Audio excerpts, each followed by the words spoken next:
Well, hello, everybody, and welcome back to Skeptics and Seekers. I'm your host, David Johnson, and I'm joined by my seeker host. Yep, What's his face? I'm representing the Christian or seeker side. Oh, yeah, that guy. And today, we've got a very special guest, Sean McDowell. How you doing, Sean?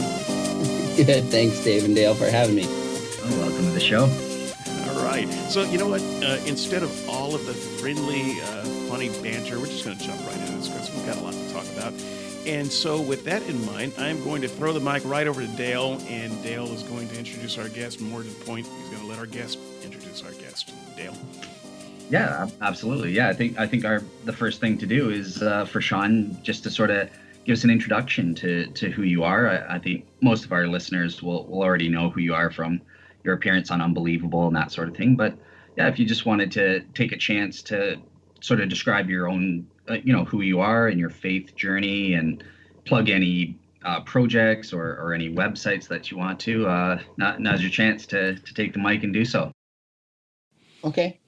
I'll start right there. I guess one that might interest your listeners, at least half of them, is called So the Next Generation Will Know, a book that I'm writing with J. Warner Wallace. I'm sure your audience will recognize him as a cold case detective. And it's just kind of a practical guide for pastors, parents, youth pastors, anyone who cares about the next generation, to help them learn to develop a biblical worldview. So it's more of a practical guide than it is doing apologetics itself. So that's what I'm excited about coming up. As far as me, I teach at Biola University at Talbot School of Theology in particular, mostly in the apologetics department. I teach high school part-time because I really enjoy kind of engaging young people. That's my interest. I taught high school for a decade. And then I get to speak at conferences, churches, universities now and then, schools, typically on issues related to culture, worldview, apologetics, and increasingly on Generation Z. So really, speaking, writing, and teaching are the worlds I live in. I've been married to my sweetheart for coming up on 19 years, and I'm a dad. This Saturday, my son plays in the CIF Southern California Championship for his division. So that's the biggest plug I had to get in. I'm pretty excited about that. So I spend a lot more time being a dad right now, driving kids around, than almost anything. I guess you want to hear about my faith journey a little bit too. I don't know how much detail you want me to go into, but probably most of your audience would recognize my father, Josh McDowell, who's been doing apologetics over half a century, kind of one of the first skeptics we hear about, I guess, in modern times, setting out to disprove Christianity, deeply troubled background, ended up being convinced the Bible's true, Jesus is God, resurrection, pretty radically changed his life, and has spent his life debating, researching, writing, doing humanitarian aid. And it always made sense to me. My parents have a good relationship. I have a great relationship with my dad still. He's 79 and we still do stuff together. He's energetic. And I don't want to over dramatize this part of my story, but I guess one that people tend to be interested in that was formative to me was when I must have been about 19 years old, mid to early 90s. I was in college, and I remember getting online and learning that I had never really surfed around the internet. Mid 90s, people are getting email addresses and starting to surf for the first time, even though it's pre-Google. And this secular web, a lot of it was built on responding chapter by chapter to my dad's material in his book, Evidence Demands a Verdict. And I had never really encountered doctors and historians and philosophers, really smart people, aiming to dismantle all his arguments. And all I can say is it was really unsettling to me. And it really kind of threw me for a loop. And I started thinking, okay, I know my parents mean well, but what if they're wrong? What if another religion is true? What if God doesn't exist? All those questions, exacerbated by being at college where you're kind of alone and separate from the normal community. And I'm kind of existentially wired anyways, and just started wrestling with those questions. And my dad gave me the space when he responded, didn't put pressure on me, didn't put expectations, just was basically like, seek truth and we'll love you no matter what. And over time, there wasn't some big dramatic Paul-like experience. It was just a matter of reading and thinking and talking with people and going, okay, this does make sense. And ultimately deciding I was going to go into Christian ministry years after that. I was going to plan on coaching and teaching for a while. So that's my quick journey. Feel free to ask any particular questions about it that may interest you, but hopefully that gets us started. Can I try a follow-up or two? Of course. Okay.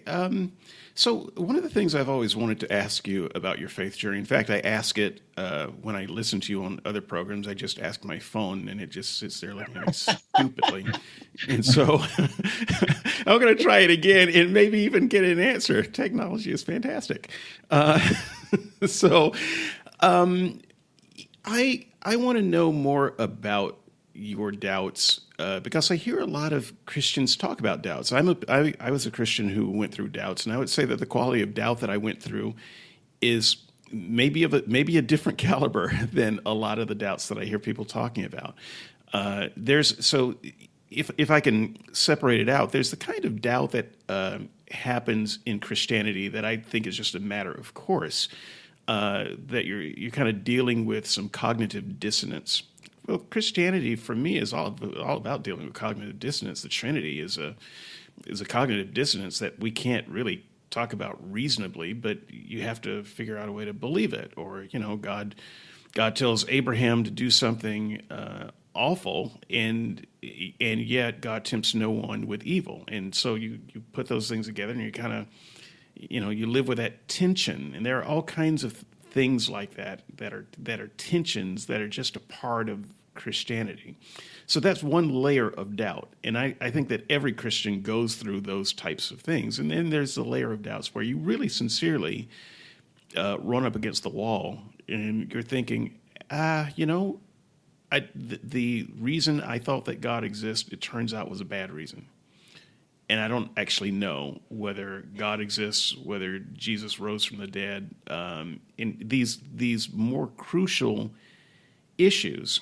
So that's a different caliber of doubt. And then one other aspect of that, so you can deal with your doubts inside of the confines of the church, where you're getting sermons and prayer every day, and you're singing the song, and you're getting the spiritual reinforcement. And then there's the doubts where you do something about it, and maybe you step outside of that world, do a lot of opposition reading, maybe do a time when you don't go to church and pray. So I guess I'm trying to figure out what level of doubt you had exactly, and what things you actually doubted. What was the main concern of your doubt? Yeah, that's a great question.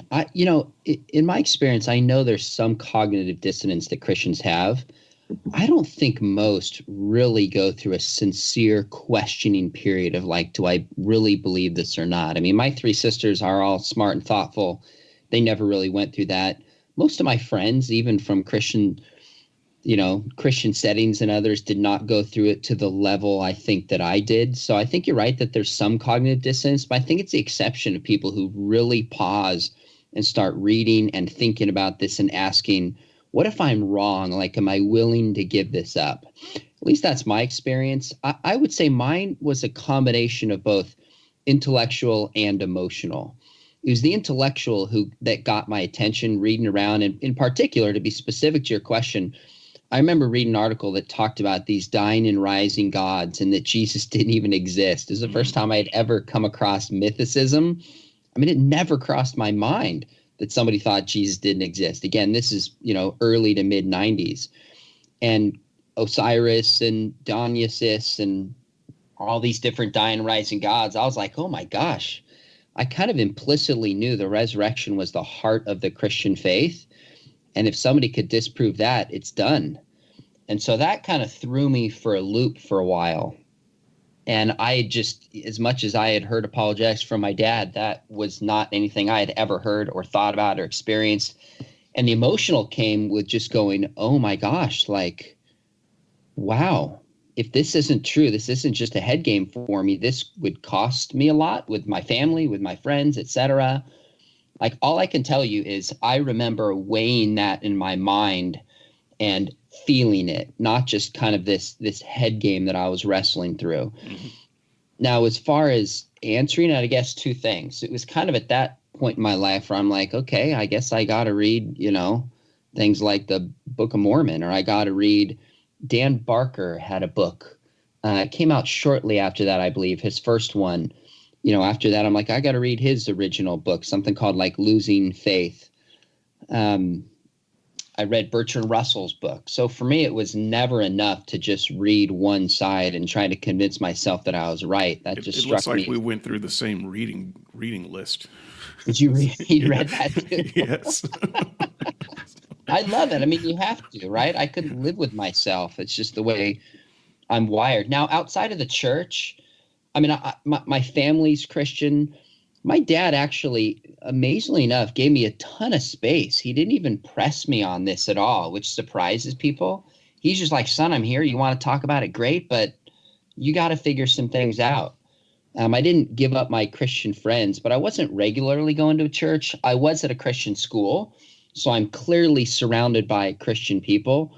But all I can say is I went out of my way to say, I got to read these other thoughts. I got to have conversations with people who are different and figure out if this makes sense or not.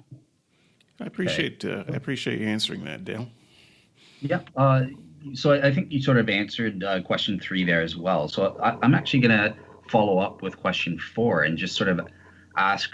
So Sean, based on your experience and that sort of thing with these doubts, and I think that's great. I went through a similar search myself and that sort of thing to wrestle with my own doubts. I think it took about 8 years or so of study with people like Gary Habermas or wow. Consulting, consulting work of you guys and try my best to look at both sides and come out to the truth. So what I wanted to ask you is, do you have any advice for Christians who may be experiencing doubts?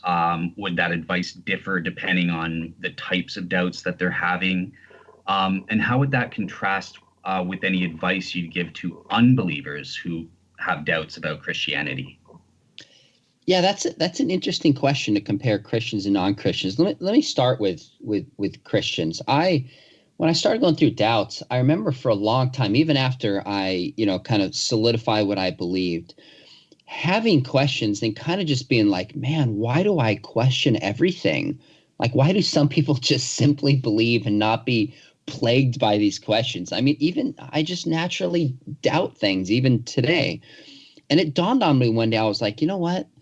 If I wasn't a doubter, I wouldn't have spent, 3 years writing a 300 plus page academic book, tracing down the fates of the apostles because I was bothered to know if this was even a good line of reasoning for the Christian faith.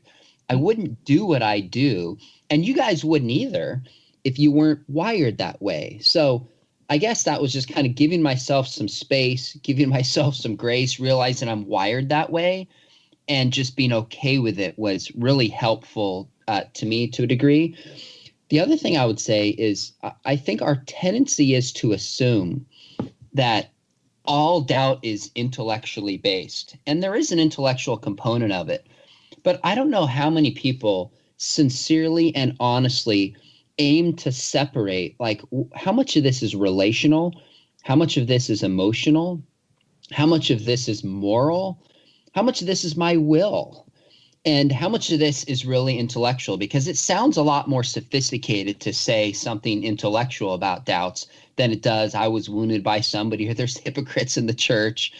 And so I would just encourage, this would be Christians and non-Christians, like really talk through with somebody, try to figure out yourself, reflect upon it, and get to the heart of where your doubts are. Because I've had so many conversations with people where they raise questions and they're pressing them. And through time, maybe it's because of experience or my own journey, I'll just start probing and asking questions, trying to get to the heart of it. And by the end of the conversation, we're talking about something totally different than where they thought their doubts really were. So my encouragement to both Christians and non-Christians, if they have questions that they're doubting, is just to say, have you really taken the time to assess what the heart of these doubts are? Have you shared your story? Have you tried to really process? And then once you know as best you can what the heart of those doubts are, then address it and deal with it. So to some of my, I guess, outside friends, one thing that I've found consistently is that in conversations, I'll almost always find just some theology at the heart of it, bad theology. And I don't know each of your stories, so I'm not saying that all these are always true. But oftentimes I keep pressing, and I'll ask them, like, what keeps you from the faith? And when they tell me, I'm like, if I could answer this, would it really help? And then I keep pressing, and you get to certain theological ideas. I'm like, man, I don't think the Bible teaches that. I don't believe that. Can I tell you what Scripture actually teaches about Jesus? So for outsiders, I guess I would encourage them to separate their emotional from intellectual doubts, and to just make sure they really understand who Jesus is and what the gospel is, so at least they know what they're rejecting. In many cases, I find that people aren't rejecting what Scripture actually teaches. So I guess that's a few things that would come to my mind. Excellent. All right. So just before we move into the main topic, the historicity and the fates of the 12 apostles, David, did you have any follow-up questions on that, or did you have a general overall question? I feel the spirit of my skeptical audience pushing me to ask one more follow-up question. Because they will let me have it if I don't ask the right questions. I don't want them shouting at their phones and breaking them like I did mine. This is for you people. All right, but so some of the what you just said there at the end, I can relate to when you're saying, well, you want to make sure that they've got the right view of God, the right theology to doubt in the first place. But to a part of me, that sounds a bit condescending, especially to a lot of people who are non-Christians who were Christians before, like myself. And not everyone was a Christian for almost 40 years and a preacher for that. So that obviously doesn't apply to everyone. But a lot of people were Christians and have had their relationship with the church and with Christianity of their own. And it seems a little bit condescending to come in after the fact and say, well, let me just examine your theology and make sure that you were the right kind of Christian, or you had the right kinds of beliefs. I don't know how well that would come across. And another thing that I hear Christians say to we doubters, especially we Xers, is that, well, you must have had some kind of bad experience that made you want to rebel or something like that. And that also, it all just feels condescending, as if to say, well, if you had only met me before, then you wouldn't have had these doubts. One last thing, on the point of the bad experience comment, I would think that if a person has had bad experiences such that they don't want to deal with the church anymore, that seems like a legitimate reason to doubt the claim. Because the church is, in fact, the kingdom of God, full of people with changed lives. And I know you've got people at various stages, but there should be enough people with changed lives who are washed by the blood and indwelled by the Spirit, so that certain experiences shouldn't be common in the church. And so it does seem to be a reasonable position to take if you have had certain bad experiences in the church, to say, I don't want anything to do with that. So I totally understand where you're coming from, the bad experience. That's not a point that I'm arguing or putting forward. So I'll let other people respond to that one. I think you're right that experience can be central for a lot of people, and that the church can and needs to do a lot better. I can't disagree with that. My only point is, in many conversations that I've had, I'll just simply ask people, tell me what you believe. And I'll give you an example, a particular one. I had a conversation not long ago with a former Christian, and he said one of the issues was that, God hates gays, and he's anti-gay and calls gays an abomination. And I just stopped. I'm like, wait a minute. Where does the Bible even say that? It doesn't. Now, Leviticus 18, it describes the behavior as an abomination. But that's very different. It describes a lot of behaviors as an abomination, besides telling people they are an abomination. Now, obviously, we don't want to debate this particular issue. That's not my point. I just stopped. I'm like, where does the Bible actually teach this? Like, if that's central in rejecting the faith to you, I just want to know where Scripture teaches this. and it doesn't. So it's that kind of conversation, and it's not meant to sound condescending. I kind of knew when the question was asked, what would be my advice for seekers outside, that kind of anything that I said would be interpreted that way, since I'm not on the outside. So I'm not intending it to be that way. I kind of said it with some hesitancy, like, here we come. And I'm not saying that I've got all my theology in a row. I'm just saying that's one piece of advice that I would give, is just make sure you go back to what Jesus taught. And you know what? I would say the same to a Muslim. Like, am I rejecting, because I don't believe in Islam, am I rejecting actually what Muhammad taught and the Quran teaches?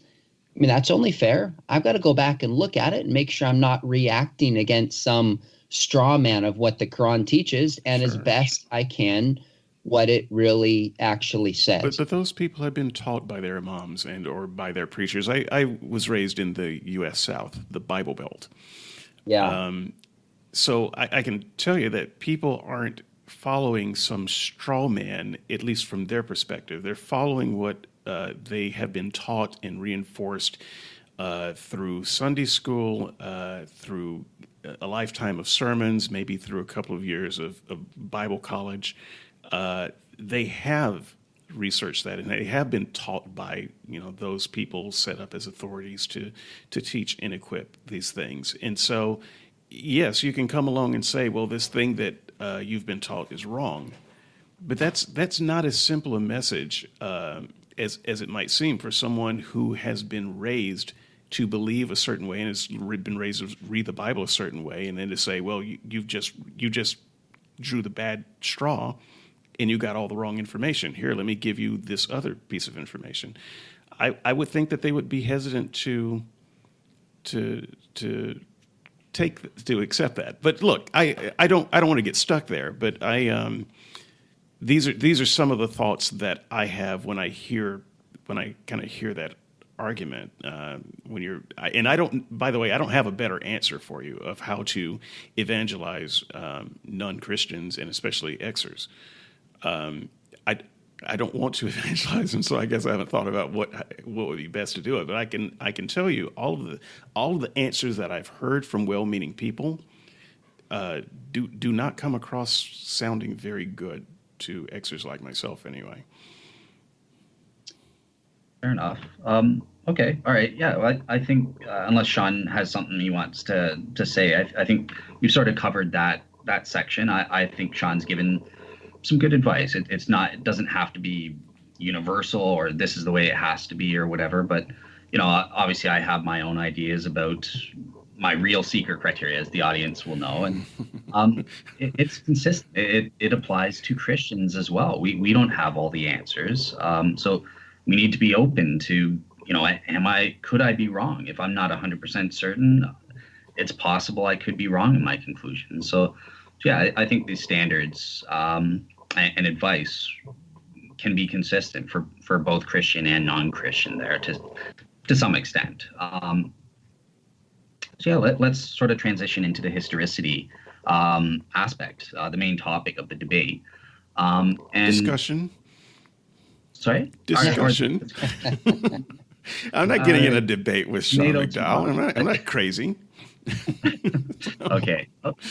So one thing that just before we get into the question, before I ask question number 5, David made an ad hoc an insertion here. He wants to right at the beginning sort of ask a question about. Let's pretend we grant everything about the historicity of the 12 apostles and the fates of the apostles. What is the significance of this argument? What do you think this evidence or this argumentation can be used to prove? So I think this argument has been used very poorly, and part of my research was to try to push Christians back to be more careful, because I think the argument has typically been all the apostles except maybe John died as martyrs. They wouldn't lie, therefore it's true, and Christianity comes along with that. Well, that's way too simplistic and overstated and doesn't follow from the evidence. We can, for the sake of discussion, concede that all 12 died as martyrs. Personally, I see no reason to do that because I'm not going to advance that they all did. I don't think we can know that. I think anyone who says that they think we can know that is just reaching and not aware of the historical evidence or the lack of historical evidence for a good number of the apostles. All this argument is it's one piece of a larger resurrection argument where we're asking about the sincerity of the apostles and the reliability of their testimony. That's it. It doesn't disprove the hallucination account, because if there were some kind of hallucinations, they believed that they saw Jesus and maybe would be willing to die for that belief. So it doesn't disprove, say, the hallucination hypothesis or the bereavement accounts or some of these other common naturalistic explanations that we hear about. All it shows is that they're not liars, and they sincerely believe that Jesus appeared to them after their death. That's it. It's only demonstrating the sincerity of their belief. It doesn't even follow that Christianity is true from this or that Jesus rose from the grave. And we don't even actually have to show that they all died as martyrs, which we can't show, by the way. It just shows that their willingness to suffer and face martyrdom, which I think we have good reason to believe, shows the depth of their sincerity, and they didn't invent the story. That's it. Perfect. Okay. So yeah, let's get into that then. So here's the first question. Before we even address the issue of the fates of the apostles, would you be able to maybe lay out what are some of the positive reasons or evidence that historians can use to show that there was even a group of 12 apostles in the first place? Yeah, that's a great question. I think, and I know you guys are aware of this, that John Meyer, historical Jesus researcher, has probably laid out the best case for this. And what's interesting is he writes in his book on, Jesus, he calls it a marginal Jew. He goes, we don't even need to spend much time on this because this topic isn't even really debated in academic circles. And I researched that to see if it was true. And I could hardly find any debate about the existence of the apostles. It doesn't mean it's not a good question. That's not my point.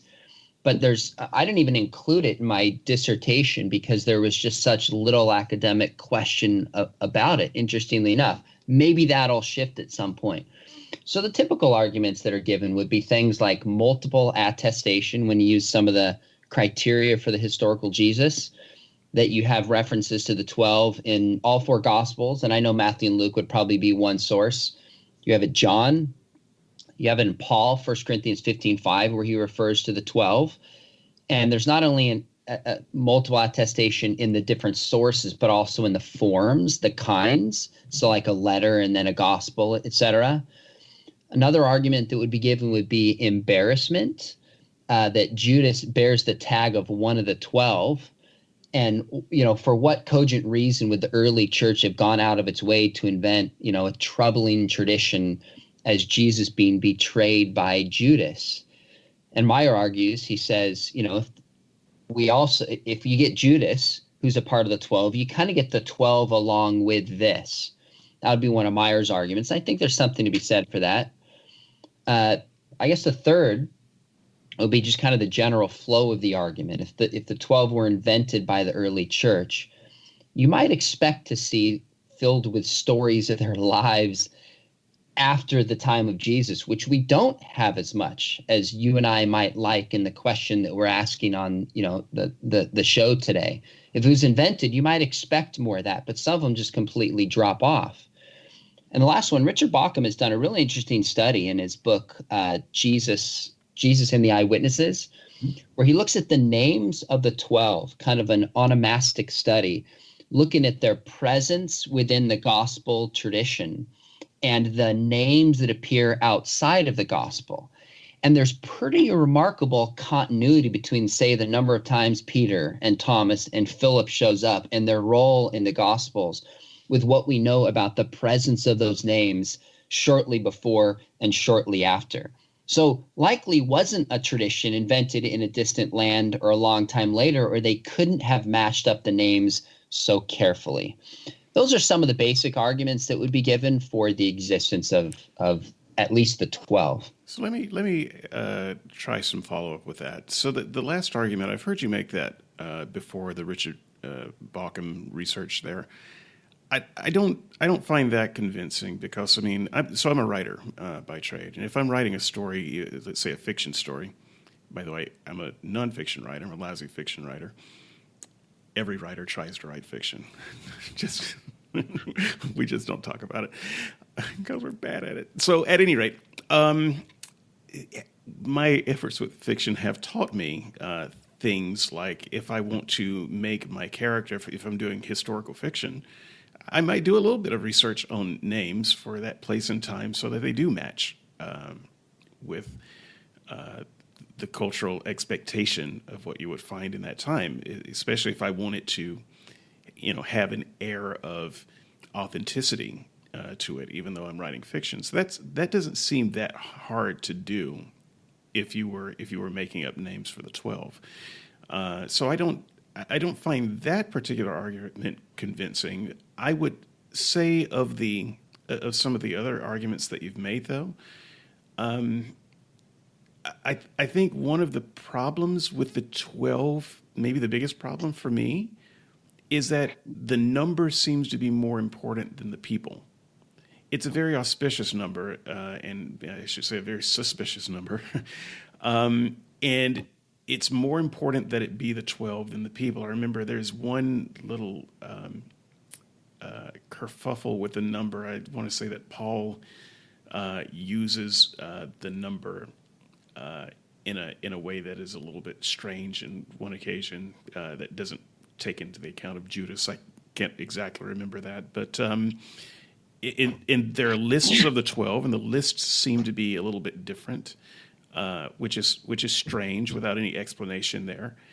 And as far as the stories of the 12, we don't actually have stories of the 12. And so I know that you mentioned this as kind of a strength. Well, therefore it's true and not fake.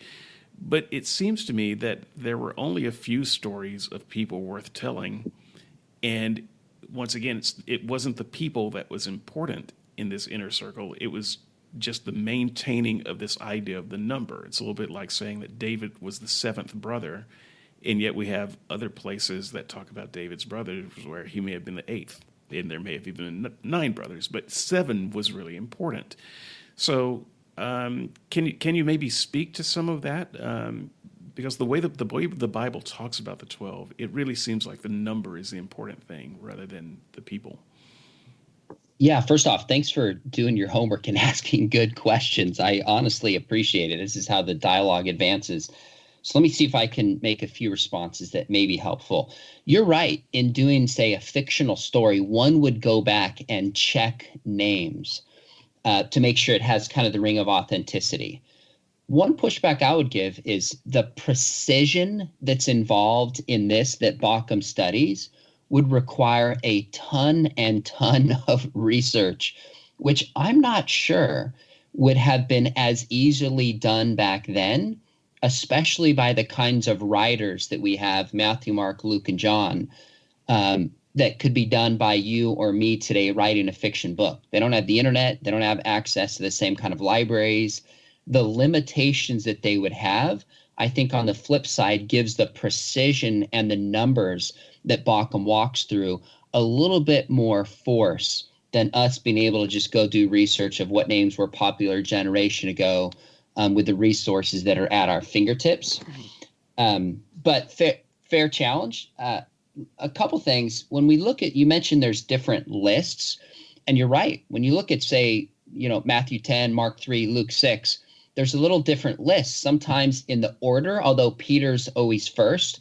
You have Judas described a little bit differently. And I don't mean Judas, the one who betrayed, but Judas Thaddeus, or son of Alphaeus. They're described a little bit differently. I actually think this shows that these are probably independent testimony rather than copying from each other. So I actually think the small differences in the lists tell us that they're not just photocopying and borrowing each other's material, but there's some independent testimony that's going on, which gives credibility to the multiple attestation point that I was making earlier.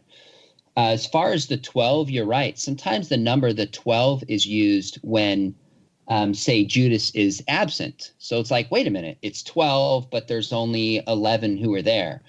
That's right, because the name, the 12, isn't referring just to the number. It refers to the group. And you see this, for example, I live in Southern California, and used to be the Division I basketball group was called the Pac-10. Mm-hmm.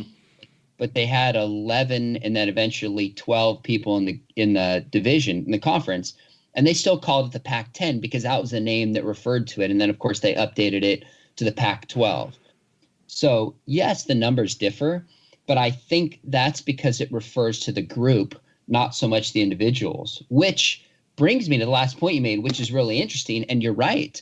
I actually think it's less about the individuals that make up the group as opposed to being the group itself. And one of the things that's going on, like if you read the Gospel of Mark, it's clearly showing the different authority that Jesus has. He has authority over the Sabbath. He has authority to forgive sins. But when he initiates the 12, it's Mark's way of saying he has this divine authority, because in the Old Testament, you have the 12 tribes of Israel. God is taking this as a reference and reworking it, so to speak. And Jesus is the one who has the authority to do this. He has divine authority. So it's not actually, and it never was at the beginning, so important that we understand exactly who these 12 were, what they do, where they go. I mean, partly in this research, I'm looking going, why don't they tell us more about Matthias? All we have is him in Acts, filling the spot from Judas. Why don't they tell us more about Matthew? Why don't they tell us more about Bartholomew, etc.? And for all we know, they had swapped people out several times before then. So maybe that explains the differences in the lists. That's actually possible. I think you're right about that. Meyer goes into that. He says it could be that somebody died and somebody else stepped in. We also have the possibility that people had multiple names back then, sometimes 2 or 3 names, and would be referred to differently. So I think you and I agree that we would like more information on some of these apostles. Like, who is this, Judas, son of Alphaeus? Where did he go? How did he die? Why aren't we given more information? And I think the answer is that the 12, like you said, served a different function within the church, and they were asking different questions than we're asking specifically on the show. And that's why you actually look, last point I'll make, the beginning of Acts, when Judas is gone, it's really important to fill up that 12 role initially for the church. They add Matthias. But when you have the death of James, the son of Zebedee, in Acts 12, there's no efforts to refill the 12 anymore. It had performed its function at the beginning of the church, and then now is over. Awesome. Yeah, I think. Yeah, I just wanted to say also, I think this is a great conversation. I'm grateful that David's done research so we can have this great dialogue. I think people are definitely going to benefit from this. Yeah, I guess just sort of following up then, I'm on question number 6. It is 5B. Five B. Okay. Oh, that's right. Sorry, David has another follow-up. So sorry. Well, sorry. You can ask it if you want to. I'll ask it, but my fear is that I will be pasted as the Ken Humphreys stand-in when I ask 5B. So I just want to get it out of the way because, again, I know it's one of those questions that I would have if I was listening to this, and I know that the audience on both sides would have. Before we go further, can you tell us about your sources for the information that you have, not just with the authenticity of the 12, but all the stuff that you're going into from here? I know that as a skeptic, I have a particular view about the Bible, and how I think some of its sources are in Acts and Luke and so forth, and whether I think that's good history or not. And when all of the sources are kind of based on religious sources, it's even looking at it from a historical point of view, there's part of me that still says, okay, but is there anything else? Is there anything secular from beyond that? And I know the answer to this, so I don't want to push it too hard, but I just want to say I'm a little concerned that all of the sources for what we know about the apostles seem to be very close, interested, not disinterested, religious sources who had a reason to want to believe what they ended up writing. So we have to look at these sources as we would any source. Yes, they had a reason they wanted to write. So did Jewish writers like Josephus. So did Roman writers like Tacitus. Everybody has a reason and a bias. You have a reason for doing the show. I have a reason for doing the show. The question is, do we give good reasons? Do we care about truth? And when it comes to ancient sources, there's two ways we could look at this. One would be to say, all right, let's look at the reliability for the Gospels as ancient documents compared to any other ancient document. And you know how these discussions can go. I do. That's one way to look at it. And obviously you and I are probably going to differ on how strong we think that is. Mm-hmm. The other way is just to say, okay, we don't even have to assume that these are reliable documents as a whole. Let's use the criteria that historical Jesus scholars have come up with. And a lot of these, I mean, for the Jesus Seminar, are naturalists, admittedly. So these aren't just conservative scholars coming up with criteria to support what they want to support. And so you look at things like multiple attestation, you look at embarrassment, you look at discontinuity, et cetera, and say, what are the sayings and events of Jesus that we can take individually and have good reason to believe are actually historical and true? And I think when we approach it that way and we look at the apostles, I mean, there are so many references to them. They are early historically speaking. There's embarrassment, there's discontinuity, et cetera. There is a reason why the vast majority of scholars that I've been able to find from the left and to the right have very little question about at least the existence of the 12. In fact, one of Habermas's sources is not only that the disciples exist, but they believed that they had experiences of the risen Jesus, almost unanimously accepted. And that's by breaking down the sources in the way that we do. So you don't have secular sources until later on, although Josephus helps a little bit when it comes to James. He doesn't tell us a lot about it because, broadly speaking, the church wasn't on the focus of what Josephus was even discussing. So we have to work with what we have. And I think if we approach it and look at it simply through a standard historical lens, I think we have good reason to believe there was a group called the 12 and that Jesus commissioned them. Okay. On the Josephus James part, I think I would just say, yeah, Josephus did mention James. He doesn't mention James as an apostle, and certainly not one of the 12. In That's fact, true. he wouldn't have been one of the 12. And so that mention doesn't really help as far as an extra biblical source. It only helps if we're talking about the way you frame this is the apostles and the other two. But I think if you work in reverse back to James' role in the early church and Acts and his relationship with them, it helps indirectly, but not directly in the way you're pointing out. That's totally fair. Okay. Dale.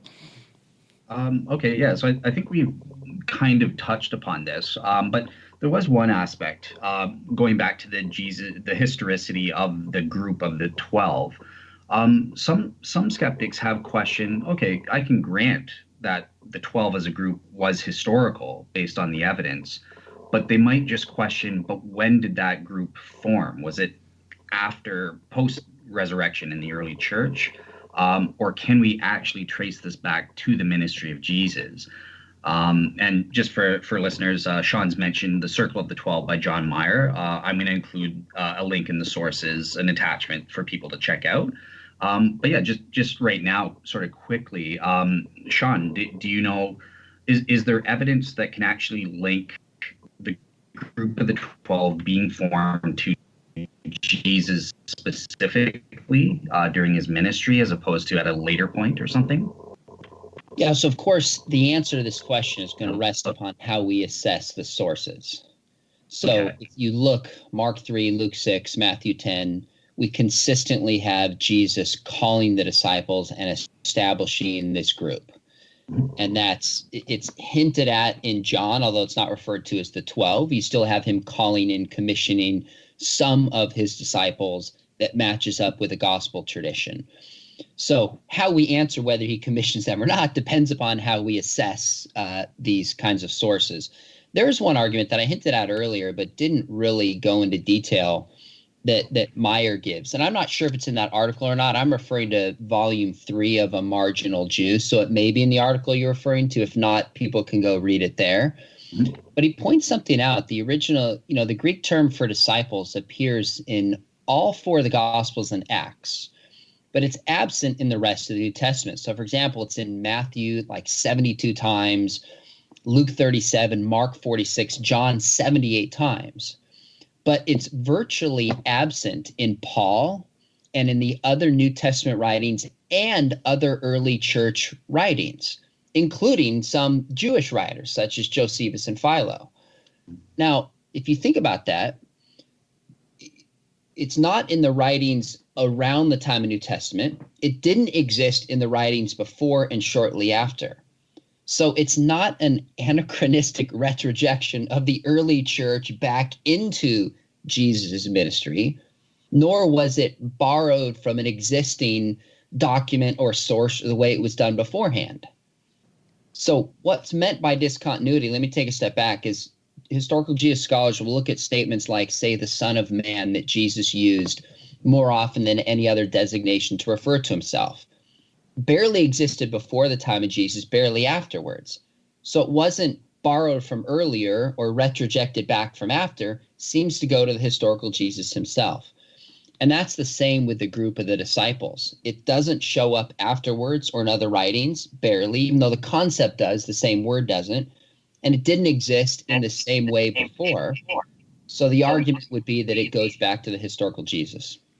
So, first of all, Anachronistic Retrojection is the name of my new indie rock band. So thanks for that. The disciples, it does get a little bit confusing in the Gospels, because sometimes you're talking about looking at what you think is the 12, and then maybe it's the 70 or the 72, or maybe you're looking at the 120. There are different kind of numberings for a group called the disciples. And so in each of those numbers, I would argue, have a special significance. And so whereas the 12 may have had the greatest significance, it wasn't the only number grouping of disciples that were used. And yet we never talk about what happened to the 120 or the 72, or we never talk about them. In fact, the 12, they don't all get speaking roles. It does seem very strange if we're talking about people and not just significant numbers.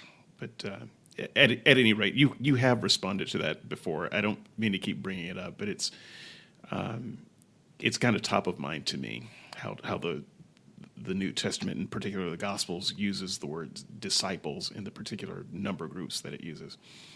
Well, if I could say really fast, you're right. I mean, there's the 120, there's the 72, and there's also apostles who weren't part of the 12, and there's disciples who were not a part of the 12. So even the way Luke and Paul use the term gets a little bit confusing. This is where my task was hard. When you look at the early church, they'd use the term apostle, but they weren't referring to the 12. So this is just one thing that makes our task difficult. Now, I focused on the 12 and Paul and Peter because they were the closest to Jesus. They traveled with him. They ministered with him. He distinctly, I would argue, commissioned this group and told them to go out and make disciples. So we also have more information about them than we do like the 120. So it's more out of their testimony, I think, being more significant, if we can establish it, having more information about them, although not as much as we want to. But if we had the information, it'd be fascinating to know what happened to the rest of them. Okay. Is this one me, Dale, or is this you? Yeah, so I think we're going to sort of transition specifically into the martyrdoms, and this was a question that you specifically came up with. So yeah, this is number 7. Okay. Yeah. Okay. So I was just trying to figure out how to word this without going over ground that we've already covered. Martyrdom is a big deal to Christians. And let me just say, I think that Christians sometimes have a martyrdom complex. the most comfortable Christians in the world are U.S. Christians, and the more conservative they are, the more of a martyr complex they seem to have. And I would argue that this has probably been going on from the early days. Jesus' message had a strong martyrdom bent to it. I interviewed someone not all that long ago who said on air, this was Natalie Collins, that she had hoped to die as a martyr. There seems to be a little bit of an what I might call an unhealthy fixation with martyrdom, but at any rate, part of the argument for Christians, I know that you reject, is that all 12 of them clearly died as martyrs. We know that didn't happen because John didn't die, quote unquote, as a martyr. I'm curious, which ones do you think we have good evidence, let's say 75% or above, that you can say these apostles died as martyrs? Yeah, that's a great question. I think of the 12, we have two that we have, I'll just say, strong historical probability they died as martyrs: Peter and James, the son of Zebedee. If we add James, the brother of Jesus, and Paul, I think those two are also strong. And then I think a case that you could say is at least more plausible than not, so minimally probable. And I hold this with it's just loosely. You can make a case for Andrew and Thomas because you're moving into the late 2nd, early 3rd century. So if we take the 14, I think there's 4 we're on solid ground. I think 2 are at least arguably more plausible than not. And before Dale takes over for the audience, could you define what you mean by martyr? I've heard you talk about this, and it's fascinating, the breadth of meaning that people can pour into the word. Yeah, there's an entire literature on this, and I had to define it early on. And essentially, it's being willing to die and losing one's life in a fashion that is tied to your beliefs. So that's probably a more broad interpretation of it, but it gets sticky because what if somebody, is beaten up for their beliefs and they die 6 months later or 2 years later from wounds? Do they count as a martyr? What if they get really close to death but eke it out and survive? Do they count as a martyr? And also there's the question of how do we know somebody died and suffered or killed for their beliefs? So this gets a little bit sticky, but I would say their lives are taken from them. They willingly lay it down, and it's tied to a belief that they're proclaiming and at least holding. Broadly speaking, that's the reference to martyrdom. Okay, Dale. So perfect. Just sort of following up then on David's question, you gave us sort of your list as to who you think there's something to see here from a strictly historical perspective. Would you mind just sort of laying out in a quick summary format? Well, what are the historical evidences or reasons that make it more probable than not that these apostles probably died as martyrs or were willing to die for their faith and that sort of thing? And in particular, maybe sort of in addition to focusing on Peter and Paul, highlight also Andrew and Thomas. Like what are the interesting considerations there? Sure. So I'll be quick. Peter is referenced more than any other apostle in the gospel accounts. And I think we have the best case for Peter dying as a martyr. We have 2 first-century references. One is from John 21, 18 and 19. And even Bart Ehrman says it's clear Peter's being told he will be executed and that this will be the death of a martyr.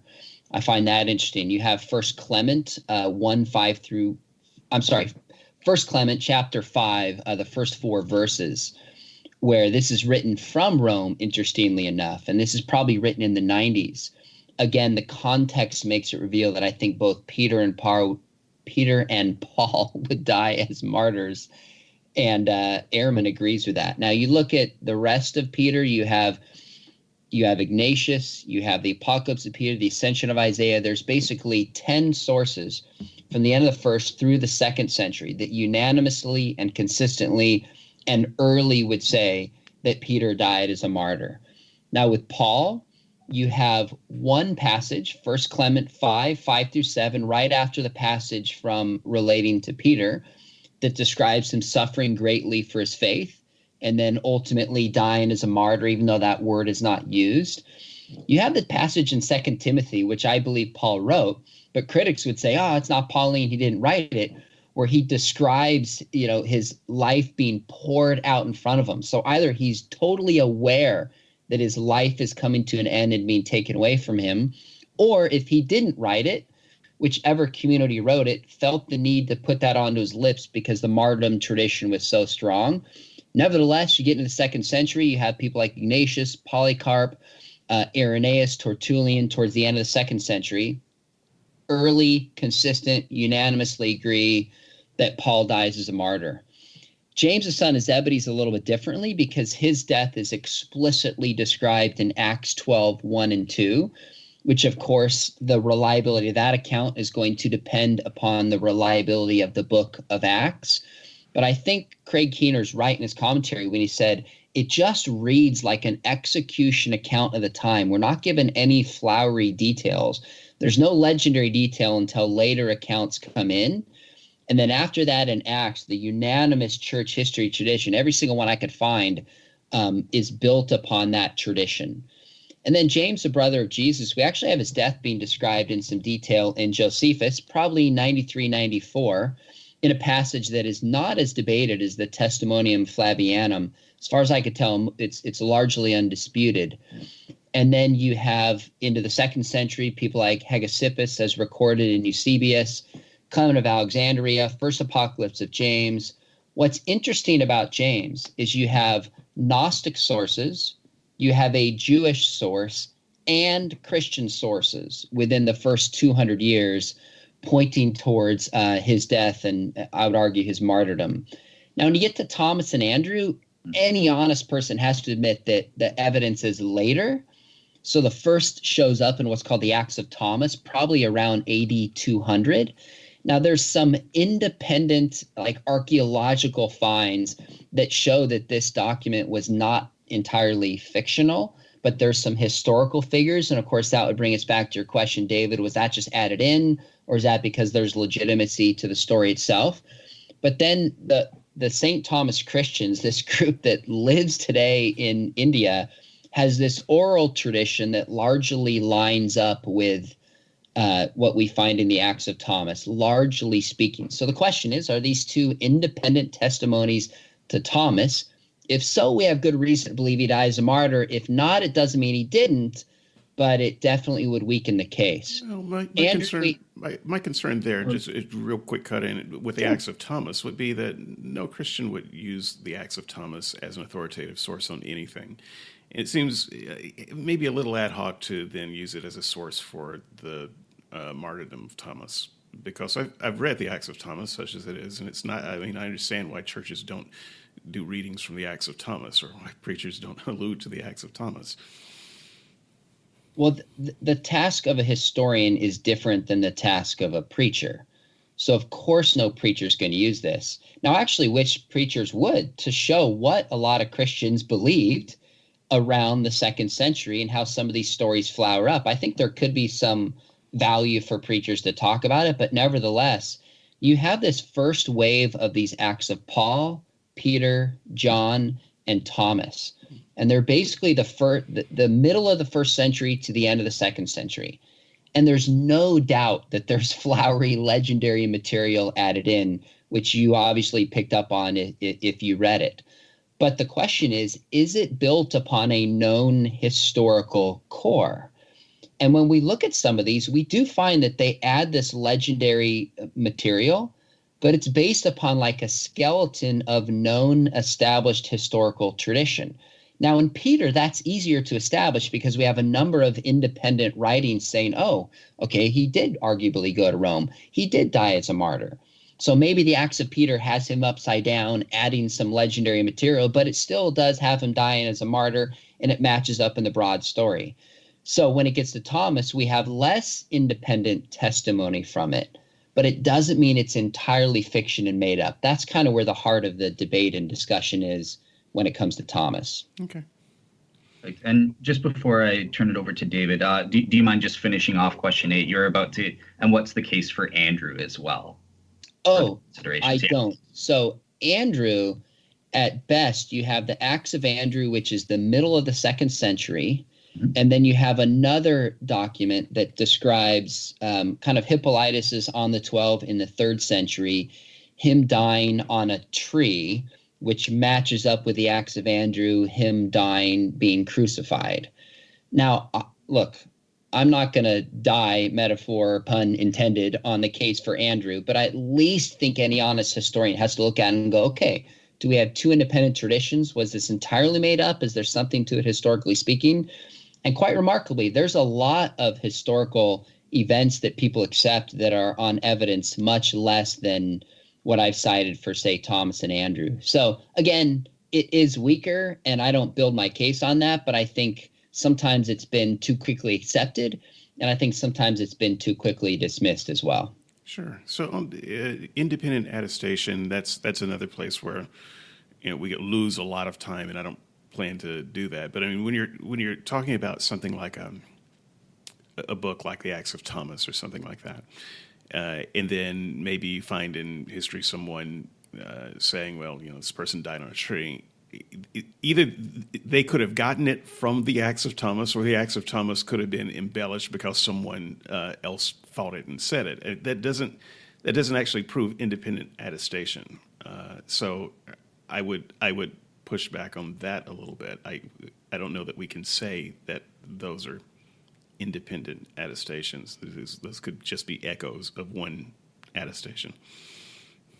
So the Acts of Andrew, the way it's described and all the details are totally different from the way that it's described by Hippolytus.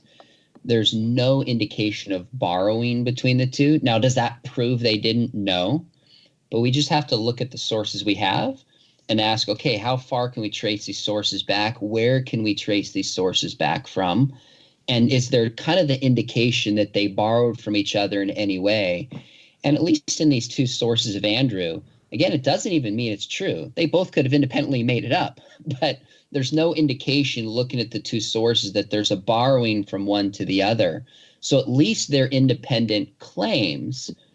Doesn't mean it's true, but that's just one thing historians would look at and go, okay, do we have two legitimate separate testimonies here that agree on the broad? Okay, maybe there's something to this.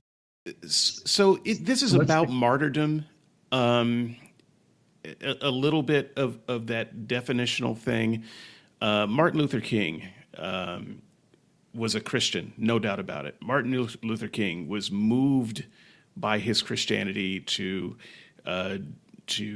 work as he did in civil rights. I wouldn't question that either. But I would question whether he died a martyr. You might say he died a martyr of civil rights, but not necessarily of Christendom. And if I could throw one other example in there real quick, I know a preacher personally who died in the pulpit. He was shot by someone.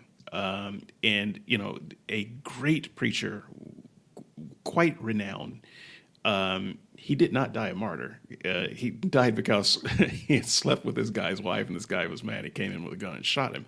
But, I mean, the narrative might be that, as a Christian, he died preaching the gospel. He died a martyr. My point is, there's so little that we know about these people. They're very one-dimensional characters. We only know them as Christians and nothing more. But they also might have been jerks. They also might have been political dissidents. There are any number of reasons why they could have died, been singled out to die, whereas other Christians lived in peace in the empire. And so I guess it's one final push to say, do we really know enough to say they died for the cause of Christ, or could they have died for other less dramatic reasons? So here's what I think we know. I think we know, and again, we could dispute all of this. You and I would probably differ. We know from the earliest accounts that belief in the resurrection was at the heart of what it meant to be a Christian. From 1 Corinthians 15 creeds through all the Gospels, writings of Paul, there is no Christianity without belief in the resurrection from the earliest moments into the 2nd century. We know the apostles believed that they had seen the risen Jesus. They believed that they had seen Jesus, and they were willing to suffer and die for this. Now, when you look at the beginning of Acts, they go out and they publicly start proclaiming a risen Jesus. They're threatened, they're beaten, they're thrown in prison. We see the death of Stephen, not one of the 12. We see the death of James, the son of Zebedee. They're publicly proclaiming a crucified Messiah who is an enemy of the state of Rome, that he is God and Caesar is not. So they are willingly putting themselves in harm's way. In Acts 4 and 5, Peter and the apostles clearly say, we can't stop speaking that we've seen the risen Jesus. We don't fear men, we fear God. So all the things you're saying are possible. I mean, that's possible. But we do know, again, if we trust these early sources, and we'd have to have that conversation, they believe they saw the risen Jesus, willingly put themselves in harm's way for that message, suffer for that message. Some of them die for that message, and we have no evidence that any of them recanted. Now, I realize that's an argument from silence, but two things I would throw out there is, number one, is there's debates in the early church about what happens to people who kind of give up their faith at the moment of being like tortured. Can they be back in the fold? There was incentives for early Christians. If there was even a story about one of the apostles potentially recanting, what about Matthias? What about Judas, etc.? And I mean Judas, son of Alphaeus. Second, critics who show up in the 2nd and 3rd century, if there were any stories of one of the apostles bailing on their faith and not dying as a martyr, they would also have incentive to use or arguably even fabricate a story of this kind. And yet it doesn't exist. So it's true we can't prove that they were, not willing to recant, so to speak. But this is kind of a silence, I would say, that has some teeth. So I'm going to have to leave it there and let you guys wrap up. I apologize. So I know you would have some more questions and pushback, David. No. Warm handshake. This has been a real delight, Sean, and we appreciate you coming on and answering some of our questions. This is we do have a Christian audience too, and they're offering loud cheers for you right now, and so quite frankly, I appreciate it, and I hope we get a chance to talk again. Sounds good. I apologize I have to run so quickly. Thanks for doing your homework, for asking good questions, and making an enjoyable interview. So best to both of you guys. Thank you so much, Sean. Thank you. Bye-bye. All right. And as we have lost our special guest, I suppose we will skedaddle too. I just want to say thank you again to Sean. We will post links in the show notes. Thanks to Dale for help making this happen. And we have a special guest that will be next week-ish sometime. I don't know when it will air, but this weekend we will be interviewing David Smalley.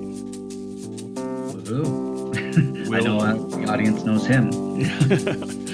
And coming up soon after that, shall we tell them? Shall we tell them who's coming up after David Smalley? Should we? Yeah, it's close enough. I think March 2nd, the one. Yeah, sure. Go ahead. Drew Sokol. All right, woohoo! Welcome to the show, guys. Yeah, so stay tuned for the following weeks. It's just getting good, and so we'll talk to you next time. All right, bye-bye, everyone.